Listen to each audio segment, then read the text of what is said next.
All right, welcome to Clear Mountain's Wednesday live stream, a special event today. We just got back from a pilgrimage to India and Thailand last month. We are still jet lagged, but some of the other pilgrims, there's about 30 of them, pushed through their post-trip exhaustion to join us today, and we thought we would open up this Wednesday's 45-minute session and subsequent Zoom session to just the pilgrims talking about their experience.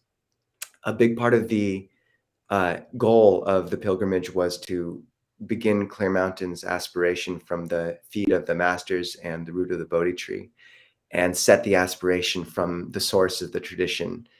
And we weren't totally sure how it would go over. Ajahn Kovilo did a lot of planning, and we were happy no one died. And then I think a lot more came out of it than that. So in the end, we were hoping that this would be an opportunity for some of the pilgrims to speak for themselves, speak about the difficulties and the good experiences that came up and what they've taken from it. And hopefully a discussion like this will allow the experience to resonate into the larger community in some sense. Yeah, Ajahn, anything to add? Nope, that sounds great. Look forward to hearing from all of the pilgrims, or the ones who are here, at least. All 5 of you. Do you? So can we introduce people? Sam, you first. Where are you hailing from, and who are you? Hello. Good question. I'm Sam, and I'm hailing from Seattle. Was a pilgrim, went to Thailand and India. I'll talk about what I can, and yeah. Thank you. Daniel. I'm in Pullman, and there's snow here, which is a shock after being in India. I was on the full pilgrimage and traveled a little bit afterwards as well. Welcome, Daniel. Amy. I'm in Portland, Oregon, and have connected with the Clear Mountain Sangha. Miles. Hello, I am in Pokhara, Nepal, continuing the travels after the pilgrimage, and yeah, that's about it. Thanks. And Willery. Hi everyone, I'm Willery. I started with the Clear Mountain Monastery Sangha back in October of last year, and got the opportunity to be on the pilgrimage. So looking forward to sharing some experiences with you guys. Welcome all. So and Daniel and Miles, your sound is a little bit strange. It seems a little like clicky when you talk. So I don't know if there's a way of unplugging a mic or something. But we just thought we'd start in with opening up kind of a bit of a forum in terms of if anyone wanted to start in and talk about, we thought we'd first speak to the experience in Thailand. To give a bit of context, we visited some of the more well-known teachers in the Thai forest tradition, including Longpo Anan, Ajahn Dun, Ajahn Suchat, Ajahn Jayasaro, Ajahn Ganha. It was a lot in a few days, and we then finished with 4 or 5 days, or about 4 days of meditation under the Bodhi tree. So we thought we'd start just chronologically, and if people wanted to sort of speak to, what was your, what were some experiences you took away that you found especially meaningful from the trip, and from the time in Thailand specifically, or the teachers you met there, and maybe someone could start and we could just go from there.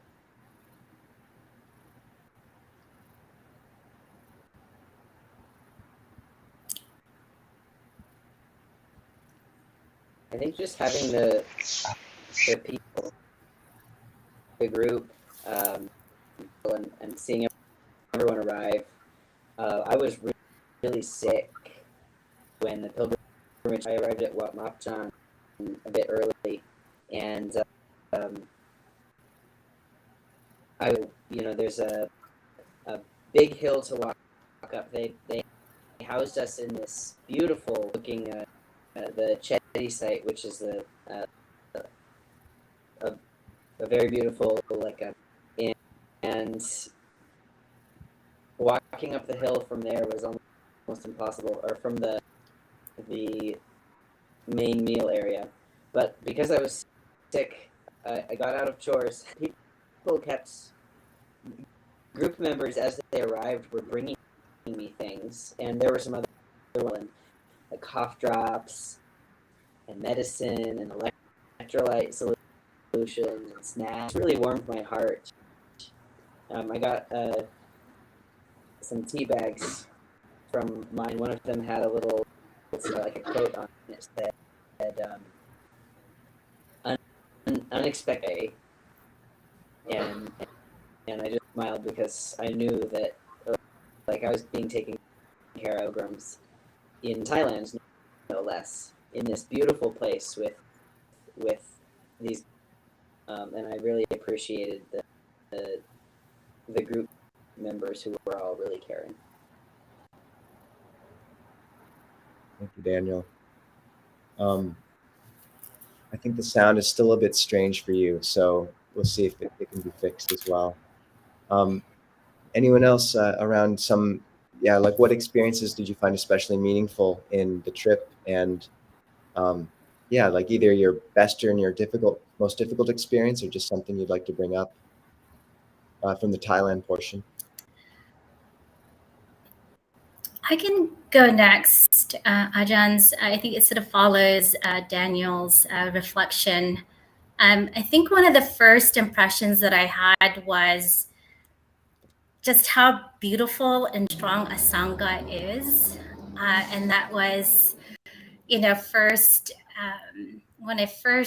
when we all first got into what Mark John and Ajahn Stewart and Tan Mike greeted us, the happiness that was sort of palpable between the two Ajahns Kovilo, Ajahn Nisabho, and Ajahn Stewart, and Tan Mike, and how there's this kinship and brotherhood that was just sort of radiated out. But there was also this easiness that you guys were displaying, and it sort of ties back to, when we, at the end, when I started reflecting on Longpo Anan, he has this level of humor, but also this easiness about him. And it showed, in each one of the monastics that were at Wat Mat Jan. And it kept showing up over and over again, just, the fabric of a Sangha, and each strand is colored by each individual that makes up a Sangha, whether they be the abbot or the monastics or the lay community. And that's what sort of my big first impression was on that very first day. And it kept repeating itself over and over until the end of the pilgrimage. And I thought that was so beautiful. Thank you, Willer. And can I ask which of the teachers, really struck you, or was there a certain teaching that kind of hit you that you didn't expect? Yes, they all struck me in different ways. I think the most powerful one for me was Ajahn Sachat. I read his biography, so I've never listened to his Dhamma talk, but I read his biography. And so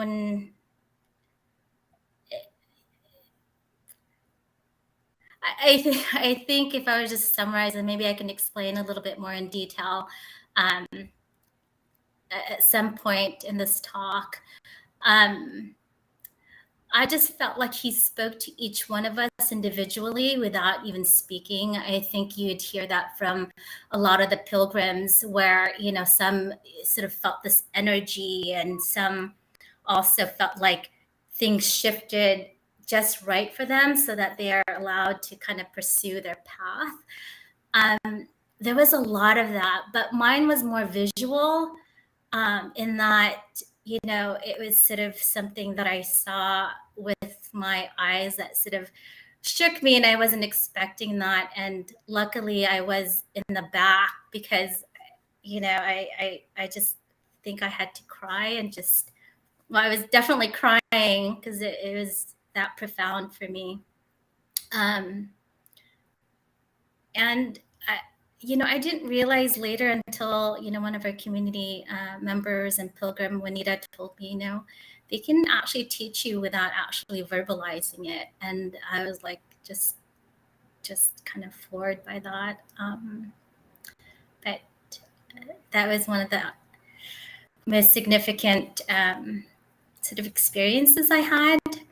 And I'm not sure if it's okay to elaborate, Ajahn, or in terms of the experience, or Absolutely. I think insofar as you feel okay. comfortable. I'm feeling comfortable now. So in the middle of the talk, I had looked up. So as sometimes I'll look up, and sometimes for me to kind of tune into what was really being said, I just sort of pay attention to the ground so I can, my eyes don't really get in the way for me. And in the middle of the talk, I did look up and I saw Ajahn Suchat in this. He was no longer Ajahn Suchat. He was a cadaver. And I can see sort of the muscles, and what he was wearing was just rags, and his, there was no Ajahn Suchat in his body. There was no Ajahn Suchat in his eyes. There was no Ajahn Suchat even in his voice. And it was just sort of this very Asuba practice. It was just very much Asuba, and that really shocked me. And that really saddened me, because I've never seen a not self in anyone outside of probably some things personal to me, but I've never seen not self being displayed in that way, and sort of just in another person, and especially a teacher. And it really shook me to the core. And yeah. But it's actually one of my intentions were sort of along those lines about dropping the body. And that was his message, if I can remember. One of his main messages throughout his talk was drop the body. And it sort of very much pierced my eyes and my heart when that happened. So Thank you, Hillary, for sharing and being willing to speak to that. Sure. Sam, I saw you nodding when she was talking about how Longpo Suchat seemed to speak to each person individually. Did you have a similar experience at all? Well, now I feel like you're speaking to me individually. But no, I was one of the people fortunate enough to ask a question to Ajahn Suchat, and so maybe it felt a little more directly because he was answering my question. But I've heard somebody describe when you're around the Dalai Lama, it feels like you're the most important person in the world. And I got that feeling of focus from Ajahn Suchat, where like he was not thinking about anything else other than talking to this random group of weirdos that came over from the Northwest. And yeah, I just felt like he really gave us like every moment. And I had the feeling, even when it wasn't answering my question, that when he looked at me, he was like really looking at me. Well, perhaps there's also cadaver in there. There's also his eyes were also really focused as well, from my experience. So yeah, just double down on what Willery was saying. Thank you, Sam. And are there any other experiences from Thailand that you feel inclined to, or teachers that you feel inclined to bring to mind now, or should we? Yeah, good. So something for the people that weren't able, or it was in the cards to go on this trip. One lesson that I always get, like whenever I go on any trip, is wherever you go, there you are. For a lot of the trip, I was still very distracted. Like I was like, oh, I think I offended this person this way. Like while I was sitting listening to like a teacher, I was like, oh, I'm just thinking about this now. And it's like, oh, I shouldn't be thinking about this. Or let's see. like feeling left out in photos. Like I'm still a little miffed that I didn't see the Dalai Lama. Like apparently the Dalai Lama was there at one point and people saw him wave at them. I was like, oh. And I was just distracted by that. Like I just noticed that I was always still bothered by something, even when I was in a really cool place. So, wherever you go, there you are is one thing. But a teaching that Ajahn Jundi and Ajahn Biek both said that they learned from Ajahn Chah, that was actually a useful tool on the trip for me, was just the teaching of Maine, which, if I'm correct in Thai, means maybe so, maybe not. And it's really obvious where, you can think of anything in the future. Like, it's like, oh, did I offend this person? Maybe so, maybe not.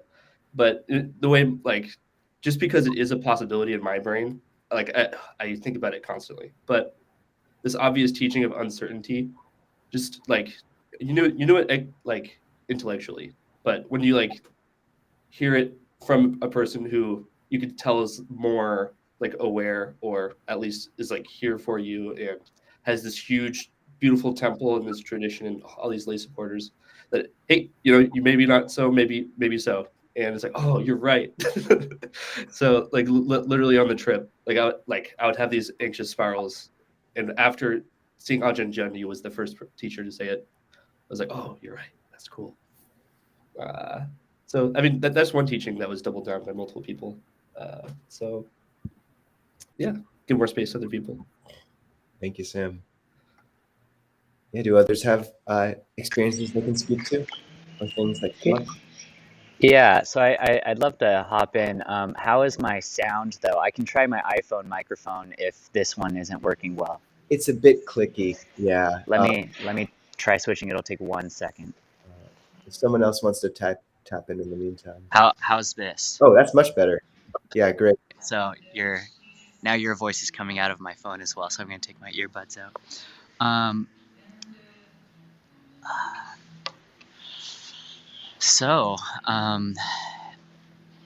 It was honestly a life-changing experience overall, and I think it all started with being at Ajahn Anand's, and I apologize for all the noise in the background. I'm outdoors and in public, and so there's a lot going on, but hopefully you guys can hear all right.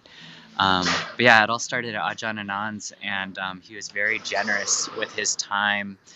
Generally I tend to be kind of swing between anxiety and depression, ups and downs, and it was no exception on this trip.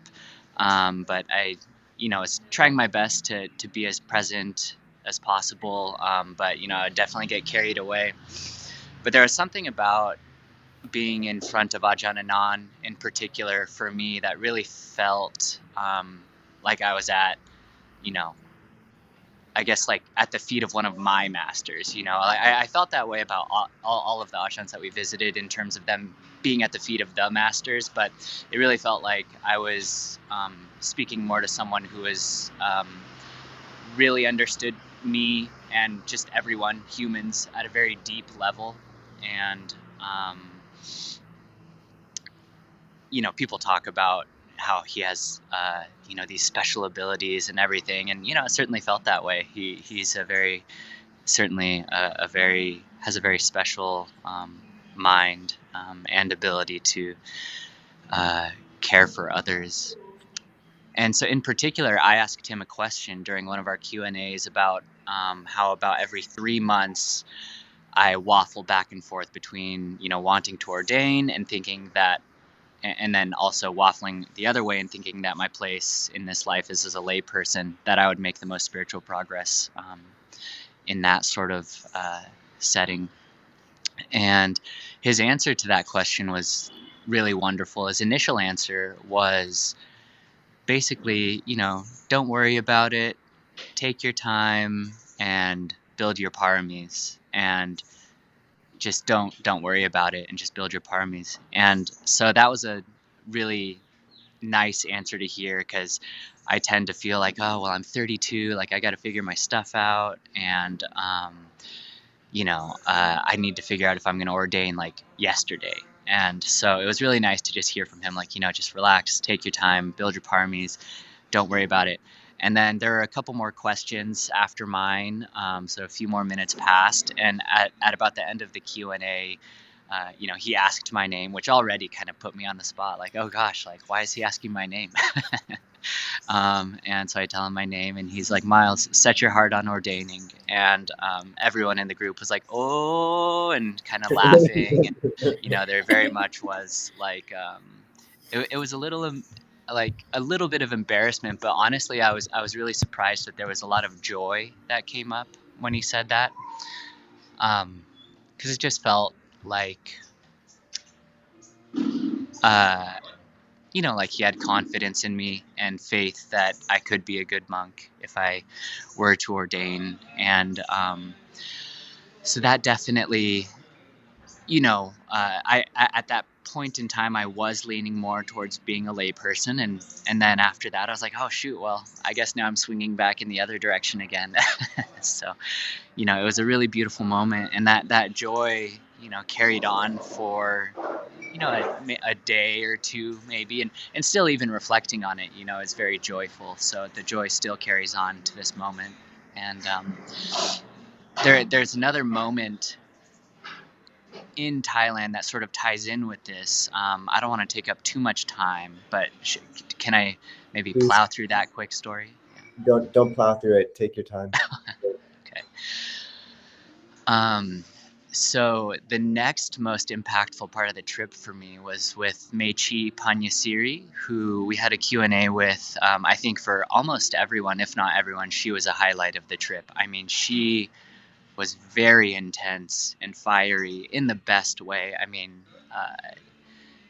she didn't mince words. She really just cut straight to the core of what she was talking about. And with me in particular, I talked, I asked a question around I don't remember exactly how I put it, but it was around ordaining and family members who, might not necessarily be supportive, and, also might feel like you're kind of abandoning them by ordaining, and feeling like they might be, losing their son and things like that. And first of all, she kind of just cut down my ideas of how my relationship would be if I were to ordain, thinking that, I would basically be mostly incommunicado with my family, and it might lessen to some degree, but she kind of, I almost felt chastised in a way, because I was thinking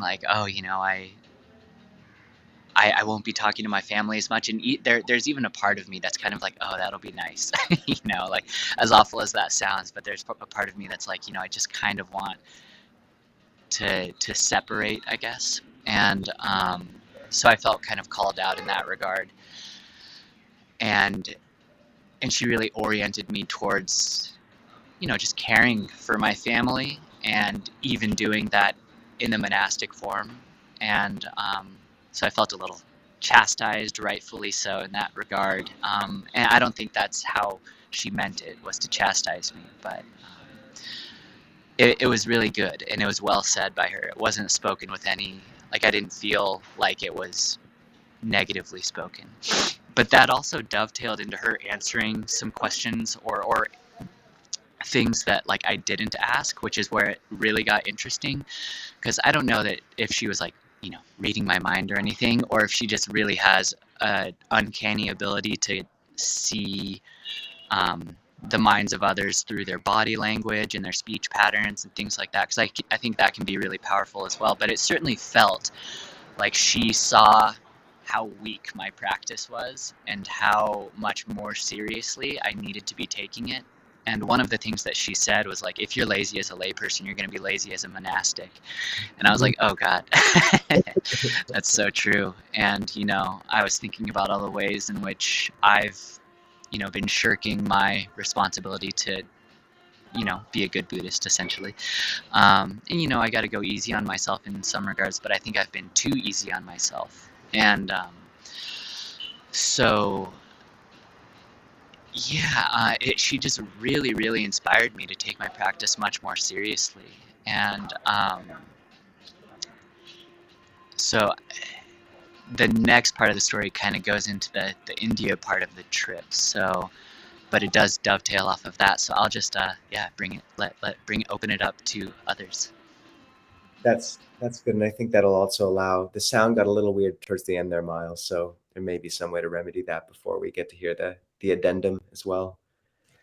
Yeah, maybe before going into India, yeah, Miles, thanks a lot for your reflections. I mean, just the general theme of the care with which all of the Ajahns received us, even the personal sense of care. I mean, even in addition to what you mentioned about what Ajahn Anan spoke to you directly, he even said more to you, which I don't think was translated, but he said "su su," which is basically Thai for you can conquer, you can keep going, you can conquer what's obstructing you. So yeah, that sense of balance between care, but also yeah, strictness. And these are very yeah, monks and nuns who put a lot of attention and time and energy into their practice, and all of that really manifested in their teachings.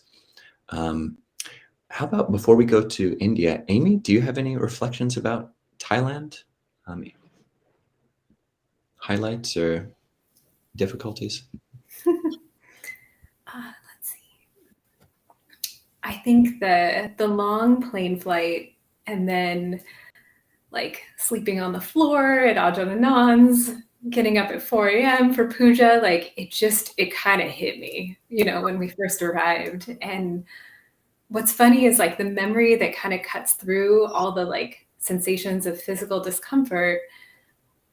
I started to do more walking meditation. And so in morning puja, after we would do our chanting, I would go out into this outdoor foyer, and it was just so beautiful to have like the smooth stone of this foyer and the jungle, this jungle in Thailand is surrounding us, and the sun would come up slowly as I was doing walking meditation, and all the jungle sounds, the birds, these like strange guttural noises that you're like, I don't know what that is. And just like the light that started to kind of erupt in the sky. It was such a poignant experience that was like so specific to the trip. I've found that like in my meditations since then, I can actually just like go back to that specific felt sense and drop in to like just one of my intentions for the trip was to get in touch with the history of this tradition. And it just kind of like immediately roots me and like grounds me in a sense of what the Thai forest tradition is about. And just being in those physical monasteries was a very, I guess, embodied experience for me. That's what I'll share for now. Thank you, Amy. And yeah, this was Amy's first time out of the country, actually, straight to Thailand and Bodh Gaya. So I think you get some kudos for that. And do you have any, Amy, if I can just ask, were there any teachers or teachings that struck you particularly from Thailand or that stick out in your mind? Yes.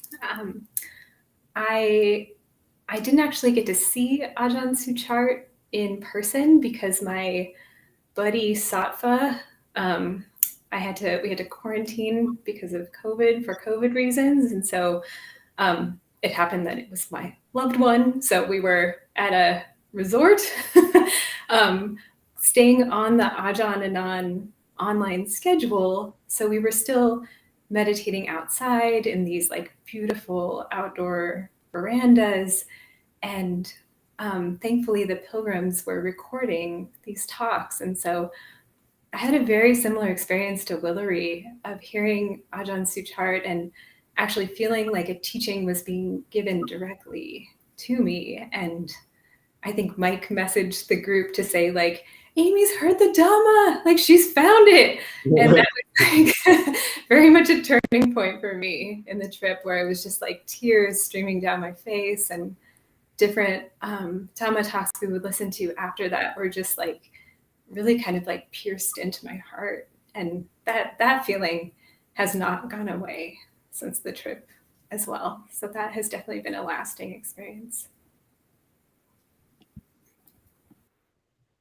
Wow, Amy, that's great to hear. And it sounds like other people maybe, I mean, this is only, maybe a fifth of the people who we had on the pilgrimage, but I think quite a few other people had similarly life-changing experiences, both in Thailand and in India. And I think, I mean, just our time in Thailand and our time in India is roughly about the same. We spent about 6 or 7 days in Thailand and then 4 or 5 days in India. But Thailand just felt so much more,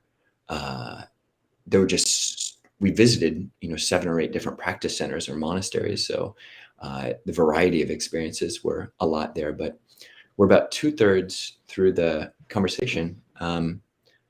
Daniel, before we shift over to India, did you have anything you wanted to share about Thailand, actually? Sorry. Sure, and I can actually bring it into India if that helps too. That'd be great. Yeah, I mean, I feel like a lot of my time in Thailand, I was going through some things, and I wasn't really in a space where I was able to hear at the time what these teachers were telling me. And so I was asking questions, asking about sadness, asking about kind of, dealing with negative mind states, and kind of feeling bummed out because I was hearing from the other members of the group, like, oh, how amazing this is and how inspired they are, and feeling like I was just kind of here, just in this place. And there's kind of a tension in that, like, feeling like I'm supposed to be inspired, feeling like something is supposed to be happening. I'm supposed to be like getting enlightened all of a sudden. And but what I didn't take into account was the answers these great teachers were giving me. Actually, a lot of them were the same, and a lot of them were percolating and are still percolating. Something that I heard repeatedly was just with dealing with these negative mind states, just mindfulness. And it's if you're sad, it's just sadness, but be mindful, and that's where you have to focus your attention. And so I carried that through into India, and I think it helped me a lot. Just walking down the street in India was an exercise in it's pretty much either be mindful and guard your sense doors, or you're going to be overwhelmed, because there's color and smell and sound and people demanding your attention. I mean, very much demanding it. And just to take that teaching of, okay, there are all these things going on, whether or not that's like the negative mental state, or it's the tuk-tuk driver saying, hello, sir, even though I don't want a tuk-tuk ride. Just bringing that mindfulness in, and that teaching, it just brings me back to center, and why I'm here, and what the teaching of the Buddha really is, and the fact that these teachers could see that was what I needed, was really important. Yeah. Yeah, that's an interesting juxtaposition from, we have all these different teachers who are giving us very explicit teachings, but when we come to India, basically our teacher is the Bodhi tree. Our teacher is kind of our own practice. I mean, Ajahn Nisabho and I were saying things, to you, and of course people are having discussions amongst themselves. But yeah, what lessons or what poignant experiences and times did people experience when they were in India? If anybody would like to share.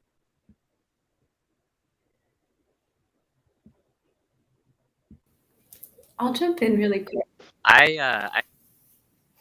Oh, okay. Sorry. Go ahead. Is that Amy? Yeah. Well, I just, you just listed all the different things that were our teachers in India, and you forgot to mention the 2 monastics that are on this call right now. Because I've often reflected that my sense of faith, it's like you two really embodied my sense of faith when we were there, especially like the first time when we were at the airport and Ajahn Kovilo couldn't join us, and like Ajahn Nisabho like didn't miss a beat. It was just like, okay, cool, I'll lead this group alone to India. And I think it was also just the like watching the Ajahns walk down the street in India, just like as all this chaos was going on around, it was just like their steadiness of walking to that Bodhi tree. I just want to say that that was also a really beautiful teaching and inspired a lot of faith for me. So thank you. Thank you, Amy. And I did miss you, Ajahn. Just thank you. Yeah. Were you going to chime in? I was just dittoing what Amy said. You both are very much inspired, like an inspiration. Just the love that you have for the Buddha, the Dhamma, and the Sangha, and you can see that in your eyes and in the way you walk. I think inspired us all. So I just wanted to second the thank you. Thank you both. We felt deeply grateful to be there with such people. I mean, it was an honor to be there with a group and to be part of kind of the first encounter a lot of people have had with the Bodhi tree and these teachers. And the Bodhi tree itself is, the teacher is the Bodhi tree, but it's also everything surrounding the Bodhi tree. In the words of Ajahn, you have the Buddha and the armies of Mara all swirling around. So what other reflections would people like to bring from India? What kind of stuck with you, or can you bring back to those here? Can I actually add on to what Willery and Amy said? Yes. Just seeing, I have a certain image in my head of monastics as being, meditators and just having certain maybe duties or qualities. And something that I hadn't really thought so much about was how much you embodied service on this journey, because dealing with things not going as planned, dealing with helping us, dealing with being there for us when we're going through difficulties and listening to us and making plans, and how much that service, you made that service your practice. And I know I've said this before to you, but I hope that other people will also be able to see that, because that's a really beautiful thing. And then in terms of the Bodhi tree itself, I guess what I got from that was the sense of inspiration that I had been hoping for in Thailand that was stubbornly refusing to arise. I listened to the teachers and went to mindfulness, and I did get quite inspired at the Bodhi tree, especially seeing these people of many faiths all around me, 1,000 voices chanting, and just like a 1,000 hearts resonating with this central location where the Buddha himself sat and became enlightened, and this tree being taken from a cutting of the tree he sat under and having grown in this spot, and knowing that like this ground we stand on is solid ground that could hold such an event, such an earth-shattering event, and to think that I get to be there and I get to practice there at this, hub of sacred activity, and to see the expression of so many others doing the same and recognizing the same and practicing with great sincerity. I mean, people just bowing and chanting, and I mean, the full-length prostrations were really powerful. And for me, getting to make a wish under the Bodhi tree and getting to make adhitanas under the Bodhi tree was very powerful. And I believe in Devas. I believe in something special in this location, and I think that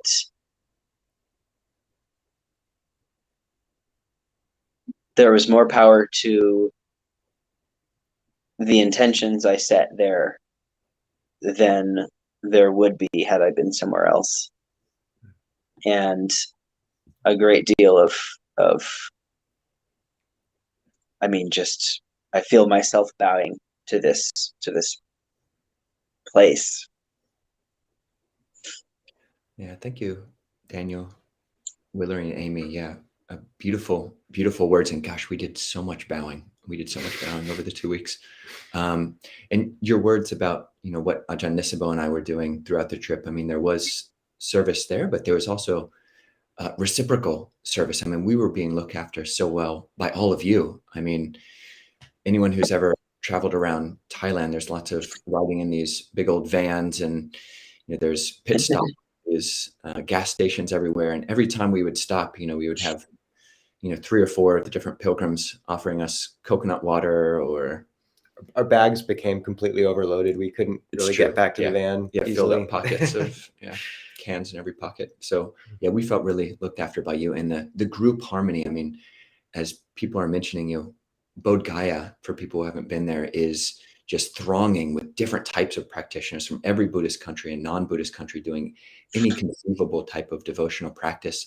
But anytime I would be circumambulating the Bodhi tree, and I would see any of you or see Ajahn Nisabho, there was this feeling like, okay, this is our group, and this feeling of coherency there, and this feeling of, we're coming from the same place and kind of on the same path. Of course, it's wider than that. I felt similar vibes with even people I didn't know from countries where I'd never been, but really poignant. And I'm curious if Daniel just mentioned full length prostration. So there's that. There was, Hiram did 108 laps around the Bodhi tree. I'm curious if anyone, just before, we've got a few more minutes before we'll shift over to Zoom, but if anyone wanted to speak to the variety of practices that they did and perhaps experimented with that they hadn't done before in India.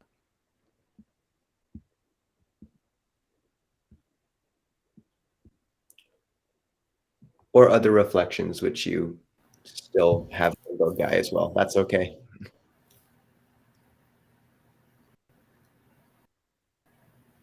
I can just add a little bit. Go ahead, Miles. Oh, I think you can go, but just to check real quick, can you guys actually hear me? Because I changed No, it's a bit weird. locations, as you may have noticed. Yeah. Is that a little? Okay. Yeah, sorry. Maybe I'll go back and just try to go quieter area of the hostel. Okay. Because I think the music was playing. That might have messed things up. Okay, sorry. Go ahead, Willery.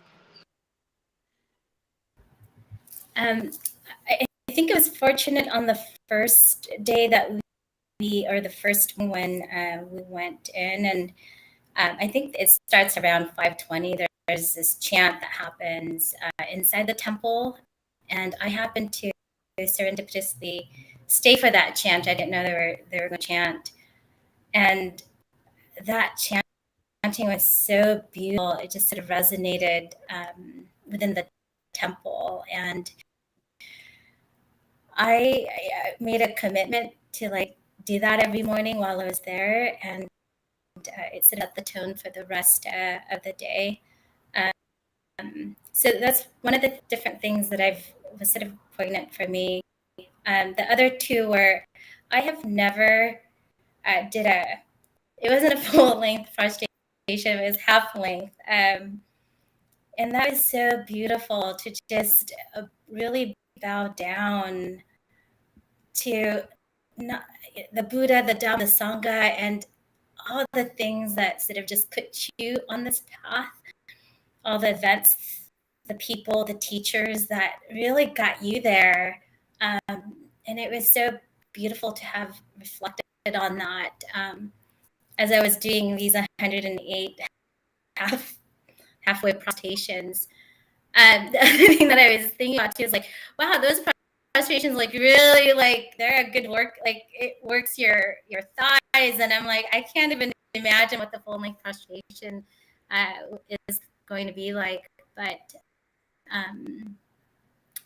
just I think giving yourself, and even when you circumambulate the temple, and even with Hiram, who was very inspirational with his 108 outside of the main temple, which is a lot longer. it just goes to show you that, you know, you have this capability and this tenacity to pursue and to pursue and to pursue. And you don't really get tired, really, because, you know, sort of your intention gives you this energy to surpass it all. And I thought that was very inspiring to understand that you can push through, and it doesn't have to be, you don't have to be tired. If you just have your eyes on the prize and let everything else fall away, like, you will get to wherever you want to go. And that was sort of just very inspiring as a reflection on not just what I've done, but what everyone has done, and what our Sangha, our Mountain Monastery Sangha, has done over the last year and a half, and where we're going. And that was sort of my final reflection. Is that. So. Thank you, Willery. And I do think we have to wrap up and open up the Zoom room. For those who want to join us on there, I'll paste a link in the chat, or you can, and the room won't be open quite yet, but once we log off here, it will. And if you can't see that link, you can find it halfway down the webpage in clearmountainmonastery.org. But I just really want to thank every one of the pilgrims who came on here and came on the trip and were so wonderful, for Ajahn Kovilo for putting it together. And just, you know, I think we all felt the importance of starting this project from its core. And I have faith that even though only some of us could go, it will ripple out into everyone who's, you know, associated with this project, and the aspiration to bring a piece of that Bodhi tree here to the Northwest. And thank you for sharing your experiences. And yeah, we'll hopefully get to hear more of them in the future as well. Sounds good. Sounds great. All right. Say goodbye to everyone, and take care.